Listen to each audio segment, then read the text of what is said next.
আজকের দেশ ও রাজ্যের বাছাই করা তাজা 5টি খবর নিয়ে হাজির হয়েছি। প্রত্যেকটা খবর আপনার জন্য গুরুত্বপূর্ণ হবে, অবশ্যই শেষ পর্যন্ত দেখবেন।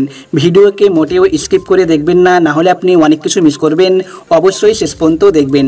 আর বন্ধুরা, যারা এখনও এই চ্যানেলটিকে সাবস্ক্রাইব করেননি, ভিডিওর নিচে লাল রঙের সাবস্ক্রাইব বাটনে ক্লিক করে পাশে দেখবেন একটা বেল আইকন উঠে আসবে, সেখানে ক্লিক করার পর অল নোটিফিকেশন অন করে রাখবেন।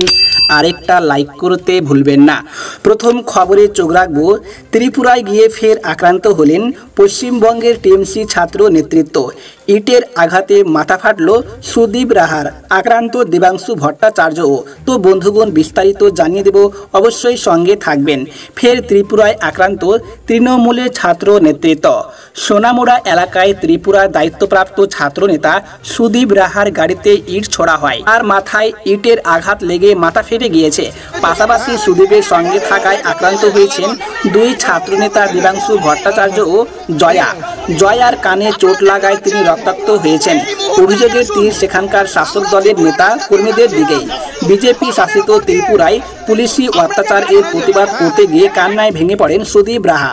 তাকে সামলান দলের অন্যান্য নেতা কর্মীরা। কিছুক্ষণের মধ্যে পথ অবরোধ করে প্রতিবাদ শুরু করেন তৃণমূল নেতৃত্ব। ফেসবুক লাইভে গোটা বিষয়টি জানিয়েছেন সুদীপ রাহা। ঘটনায় ব্যাপক ক্ষুব্ধ রাজ্যের তৃণমূল নেতৃত্ব। ত্রিপুরা তৃণমূলের রাজ্য সভাপতি আশিস লাল সিং জানিয়েছেন, পুলিশের লাঠির ঘায়ে মাথা ফেটেছে বাংলার সুদীপ রাহার নামে এক ছাত্র নেতা।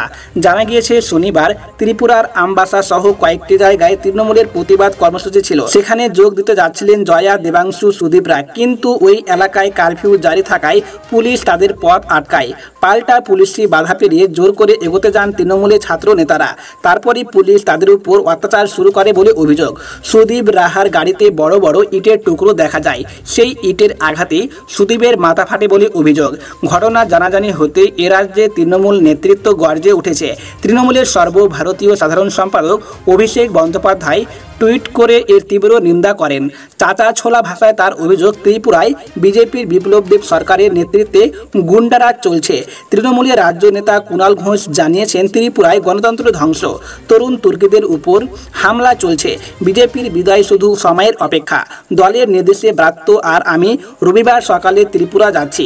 শনিবার সকালে রাজ্যের প্রাক্তন তৃণমূল বিধায়ক সমীর চক্রবর্তী ত্রিপুরা পৌঁছেছেন। তার হাত থেকে দলীয় পতাকা নিয়ে কয়েকজনের তৃণমূলে যোগ দেওয়ার কর্মসূচি ছিল। সেই কর্মসূচির আগেই পুলিশ আয়োজকদের গ্রেপ্তার করে বলে অভিযোগ। আর সেই কর্মসূচিতে যোগ দিতে গিয়ে ফের আক্রান্ত হয়েছেন তৃণমূলের ছাত্র নেতারা। গত সপ্তাহে অভিষেক ত্রিপুরা সফরের সময় বিমানবন্দরের কাছে দলীয় পতাকা লাগাতে গিয়ে আক্রান্ত হয়েছিল দেবাংশু, সুদীপ রাহারা। সেবারও পতাকা লাগাতে বাধা দেওয়া হয়েছে শাসক দলের তরফে। পরের খবরে চোখ রাখবো, ফের বিজেপিতে ধস। তৃণমূলে যোগ দিলেন 250 জন বিজেপি নেতা কর্মীরা। তো বন্ধুগণ, রাজ্যের কোন জেলায় 250 জন বিজেপি নেতা কর্মীরা তৃণমূলে যোগ দিলেন, কী কারণে যোগ দিলেন, তাদের বক্তব্য কি, বিস্তারিত জানিয়ে দেব। 21-এর বিধানসভা নির্বাচনের আগে দল বদলের যে হিড়িক দেখা গিয়েছিল, ভোটের ফলাফল প্রকাশের পর সেই চিত্র বদলে গিয়েছে। ক্রমশ শক্তি বাড়ছে তৃণমূলের।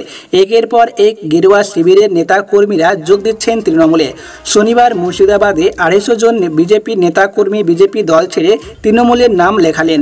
এদের মধ্যে রয়েছেন শিমুলিয়া ও শালুগ্রাম পঞ্চায়েতের সভাপতি, কর্মী সমর্থক, বিজেপির বুথ সভাপতি, মণ্ডল সদস্য ও বুথ লেভেল এজেন্টরা। এদিন তৃণমূলে যোগ দেওয়ার পর বিধায়ক হুমায়ুন কবির তাদের সকলের হাতে দলীয় পতাকা তুলে দেন। তৃণমূলে যোগদানের পর বিজেপির মণ্ডল সদস্য রাজু দাস জানান, বিজেপিতে থেকে কাজ করার কোনো সুযোগ পাচ্ছিলাম না, তাই মুখ্যমন্ত্রী মমতা ব্যানার্জির আদর্শে অনুপ্রাণিত হয়ে মানুষের জন্য কাজ করার সুযোগ পেতে তৃণমূলে যোগদান করলাম। আগামী দিনে মুখ্যমন্ত্রীর উন্নয়নমূলক কাজের অংশীদার হতে পারবো বলে খুবই ভালো লাগছে। অন্যদিকে সদ্য যোগদান করা বিজেপির মণ্ডল সাধারণ সম্পাদক বাসুদেব সাহা জানিয়েছে, নির্বাচনের পর থেকে জেলা নেতৃত্ব তাদের সঙ্গে কোনো রকম যোগাযোগ রাখতেন না। তারা বিজেপিতে যোগ দিয়েছিলেন মানুষের সেবা করার জন্য, কিন্তু বিজেপিতে থেকে সাধারণ মানুষের জন্য কোনো কাজ করতে পারছিলেন না তারা। বাসুদেব বাবুর প্রশ্ন, যে দলে থেকে মানুষের জন্য কাজ করা যায় না, সেই দলে থেকে কি লাভ? 250 জন বিজেপি নেতা কর্মীকে তৃণমূলে যোগদান করিয়ে বিধায়ক হুমায়ুন কবির বলেন, মুর্শিদাবাদে তৃণমূলের হাত ক্রমশ শক্ত হচ্ছে। বিজেপি কর্মী সমর্থকেরা বুঝে গেছেন, বিভেদের রাজনীতি করার মাধ্যমে জনসেবা করা যাবে না।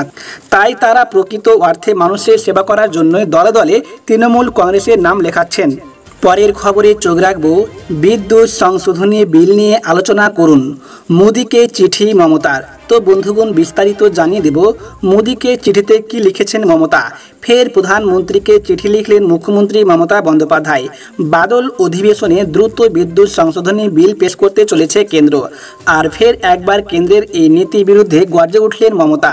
সংবিধানে ও যুক্তরাষ্ট্রীয় কাঠামোর ভিত্তিতে বিদ্যুৎ সংশোধনী বিল ভয়ঙ্কর, কারণ সংবিধানে স্পষ্ট বলা হয়েছে বিদ্যুৎ রাজ্য ও কেন্দ্রের যৌথ বিষয়। তাই মোদী সরকার ফের একবার এক দেশ এক নীতিতে চলছে। তাই এক দেশ এক বিদ্যুৎ পরিষেবা প্রথম ধাপ হলো এই বিদ্যুৎ সংশোধনী বিল।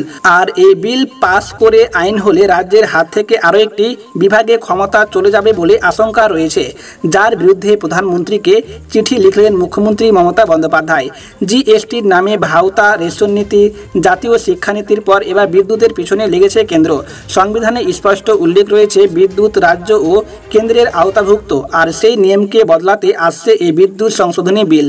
এই আশঙ্কা করেছিল একাধিক সংসদরা, আর তা বাস্তবে রূপায়িত হচ্ছে বলে মত রাজনৈতিক মহলের একাংশের। আর তার আগে এই আলোচনা চেয়ে মোদীকে চিঠি দিয়েছেন মমতা।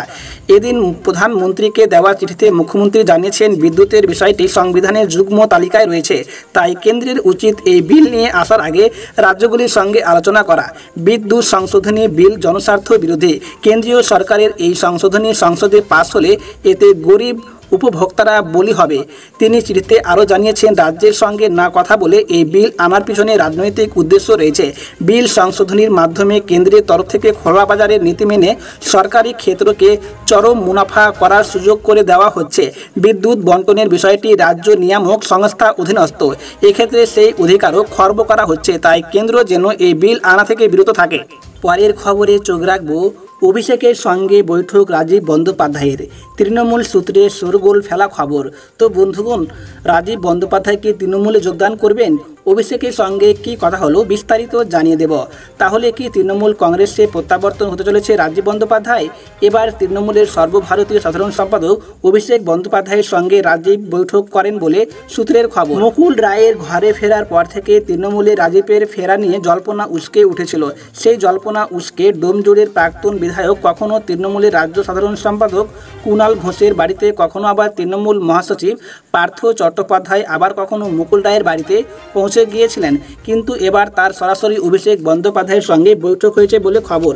রাজনৈতিক মহলের একাংশ তাই বলছে রাজীবের তৃণমূলে ফেরা এখন শুধু সময়ের অপেক্ষা। অভিষেকের ক্যামাক স্ট্রিটের অফিসে এদিন দুজনের মধ্যে প্রায় আধ ঘন্টা কথা হয় বলে সূত্রের খবর। বিধানসভা ভোটের আগে চ্যাটার্ড ফ্লাইটে করে দিল্লি উড়ে গিয়ে অমিত শাহের হাত ধরে বিজেপিতে যোগ দিয়েছিলেন রাজীব। তাকে নিজের ডোমজুড় কেন্দ্র থেকে প্রার্থী করেছিল বিজেপি, কিন্তু নির্বাচনে হারের মুখ দেখতে হয় রাজীবকে। তারপর থেকে বিজেপির কর্মসূচিতে তেমন দেখা মিলছিল না তার। হেস্টিংসে বিজেপি রাজ্য সভাপতি দিলীপ ঘোষের ডাকা রাজ্য স্তরের নেতাদের বৈঠকও আমন্ত্রণ ছিল না রাজীবের। তার জেরে জল্পনা শুরু হয়েছিল, তাহলে কি তৃণমূলে যোগ দিতে চলেছেন প্রাক্তন মন্ত্রী?